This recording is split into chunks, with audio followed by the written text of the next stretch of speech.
Faça chuva ou faça sol, eis o vídeo novo no canal. É legal, é legal. Camarada, dá um tempo aí.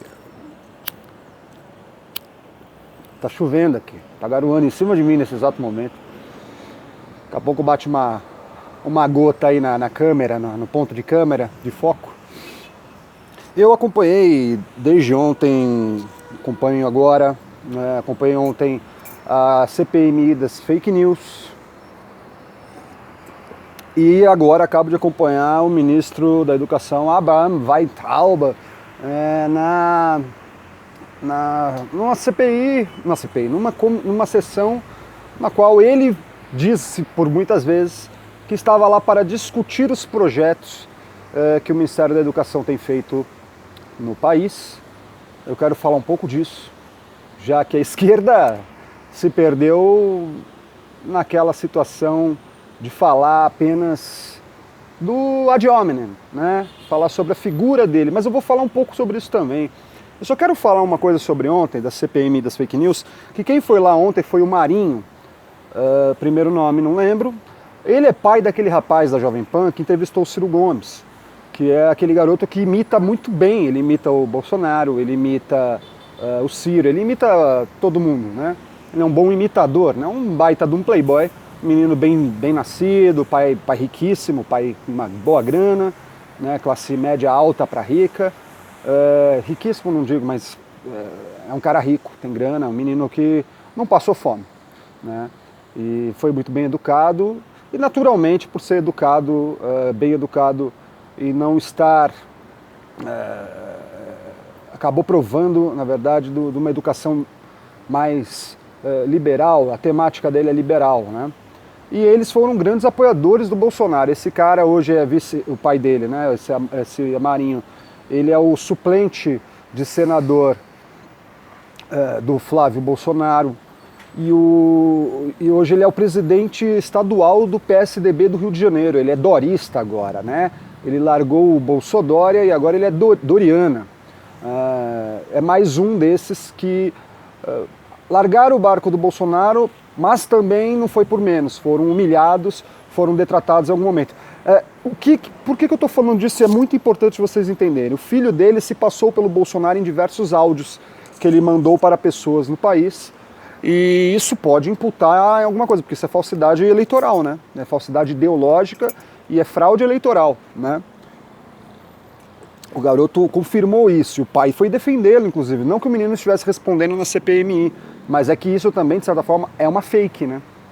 Não é uma notícia fake, mas é algo fake, é algo forjado, né? É como se o Lula pegasse um cara como eu, que sabe imitar muito bem o companheiro Lula, para falar para todos vocês que o grelo é duro, a porra toda, vamos lá, fora Bolsonaro, Lula livre. E aí o cara passa se falando aí, e eu tento vender pro Lula, pro eleitorado do Lula, uma frase que seria dele. É falsidade ideológica. Pior ainda falando é que o tal do gabinete do ódio, né, começa na casa do Marinho. Ele aluga, né, para a candidatura do Bolsonaro esse tema, a casa dele, alguns cômodos na casa dele, e lá começa toda essa coisa da mamadeira de piroca, da Ferrari de ouro do Haddad, cara, um monte de coisas. E aí também as verdades que eles tinham sobre o PT e as mentiras também que eles tinham sobre o PT e sobre outros, tá? A quantidade de fake news, não pode dizer que são só contra o PT, são contra a esquerda como um todo, e o pessoal mesmo. Você sabe, eu mando um zap para você, você manda um zap para mim, não necessariamente significa que eu vou abrir o que você viu e ver se isso é verdade, e depois eu vou procurar uma outra fonte para ver se é verdade, se é mentira. As pessoas não têm esse cuidado, esse apuro, né? Essa cuidade da informação. Então fico dito pelo não dito, compreende? E aí depois de desmobilizar uma argumentação dessa é um tanto quanto complicado, né? É isso que eu tinha para dizer, só para vocês saberem. Depois esse menino acaba indo, depois da campanha, por ser um bom imitador, ele acaba sendo contratado pelo Tutinha para a Jovem Pan. E agora, eu não sei se ele se mantém na Jovem Pan, diz que a Jovem Pan não está muito bem com os bolsonaristas, eu não entendi porquê também. Eu vi um ato lá em que os caras da Jovem Pan foram tentar cobrir um ato aqui acho que aqui em São Paulo, e colocaram a mão na frente da câmera, não queriam nem a Jovem Pan lá, ou seja, totalmente reativos à mídia, né? Totalmente reativos a qualquer mídia tradicional, né? Pronto, isso é o que eu tive a falar desse assunto. Eu estou meio lento hoje, vocês têm um pouco de paciência, mas também não faz diferença, né? Vai ter 100 visualizações o vídeo, então foda-se. Mas para vocês que estão assistindo, eu tenho que pedir desculpa por estar um pouco low profile. Né? O que eu acabo de ver agora, acompanhando quase 3 horas, né? Foi uma sessão de 10 horas. Eu acompanhei uma sessão eu acompanhei por 3 horas, as 3 horas finais, do Weintraub, ministro Weintraub.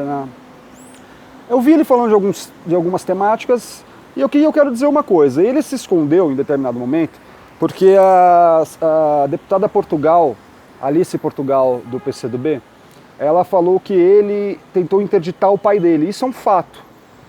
Abraham Weintraub e Alan Weintraub tentaram interditar o pai, porque o pai casou-se novamente com uma outra moça e iria deixar para essa moça alguns de seus bens. Eles tentaram interditar o próprio pai, isso é fato.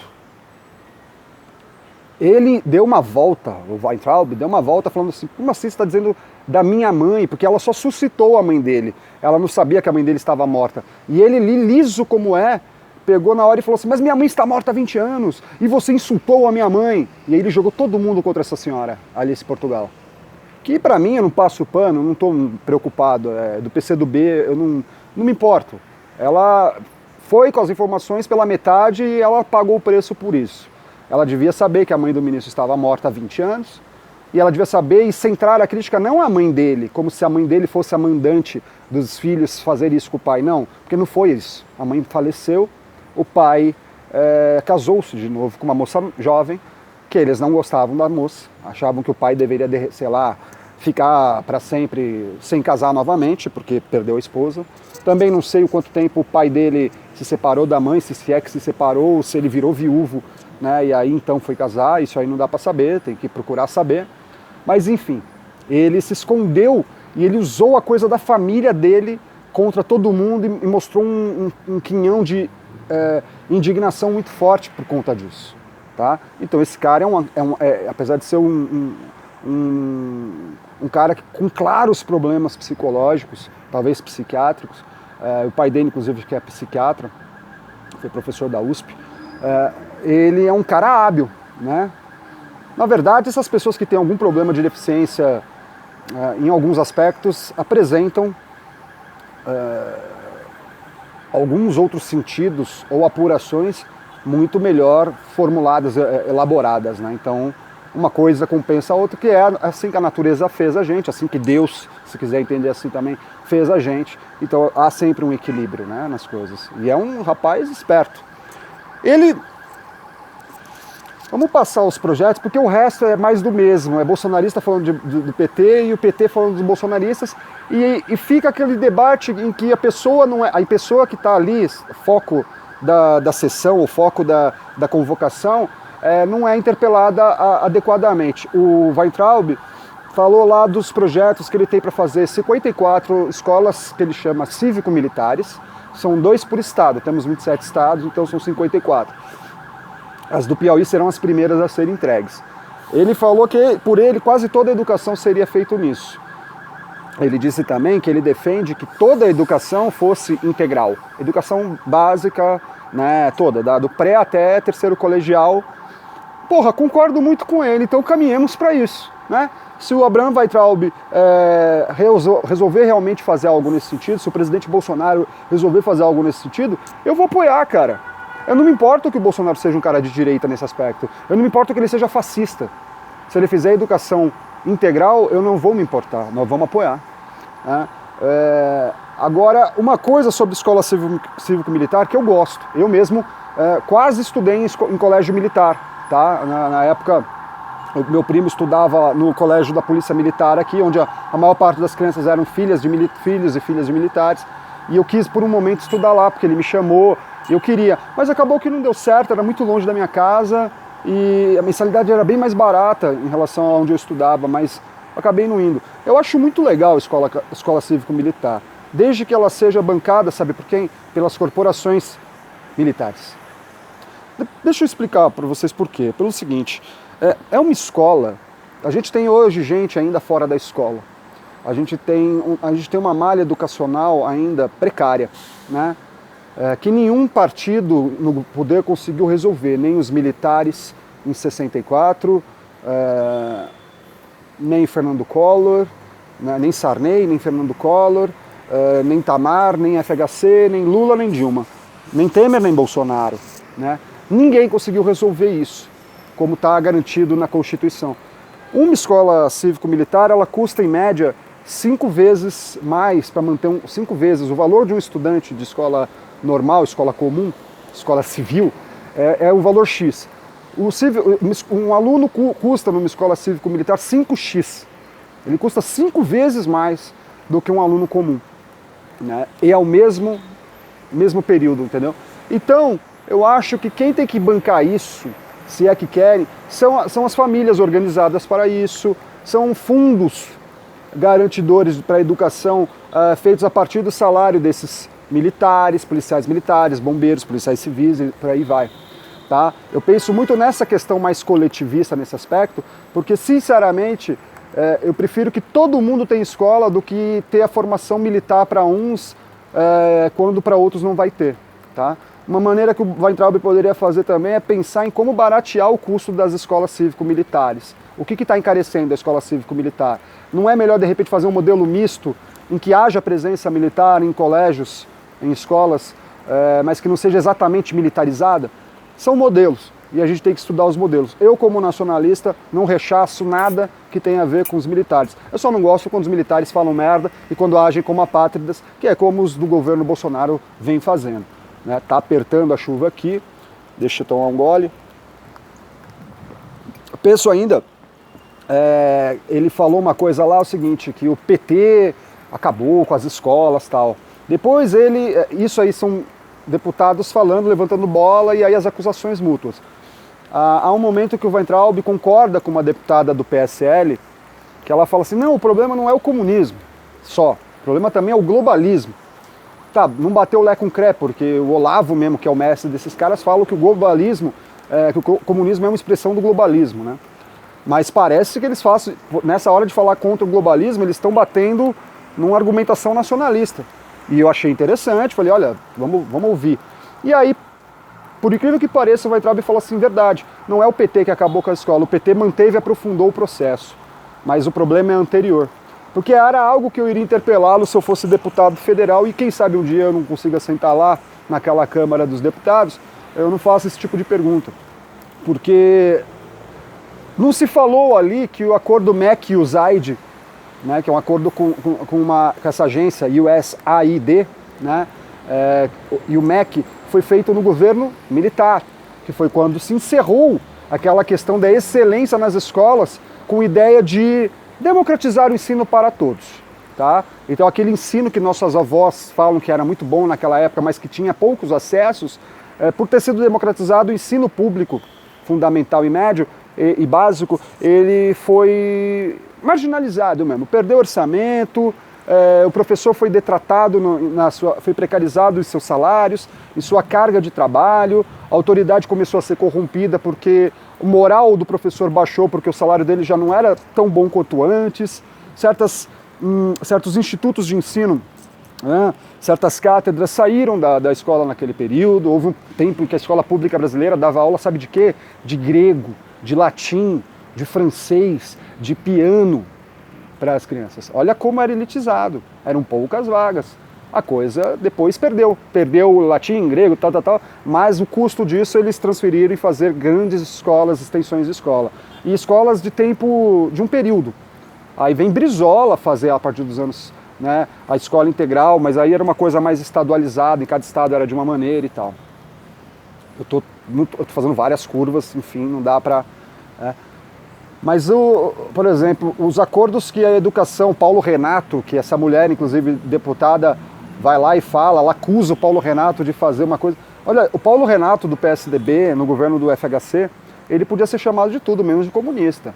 Porque é ele que é o cara que é responsável por fazer acordos com o FMI, em que as relações na parte educacional garantiam que o FMI continuaria passando repasses, mandando os repasses dos empréstimos, né? E foi ele que, por uma porta, uma brecha dentro desse modelo, acabou permitindo que essas fundações estrangeiras pudessem, inclusive, começar a pautar a política pública de educação no país. É lógico que eles querem domínio, mas não é o domínio por causa do comunismo. Essas empresas querem lucrar. Elas pensam a educação como mercadoria, como mera produtora do mercado de trabalho. Então, eu também não... é muito louco, porque hoje eu não consigo concordar com ninguém na área de educação. Mas, ao mesmo tempo, com algumas dessas pessoas eu consigo entender argumentações que eu falo, faz lógica isso aí para mim, faz sentido. O modelo saída para o Brasil, para a parte de educação, como para qualquer outra parte, a meu ver, tem que ser um modelo híbrido, das melhores práticas em diversos países, focadas no cenário nacional.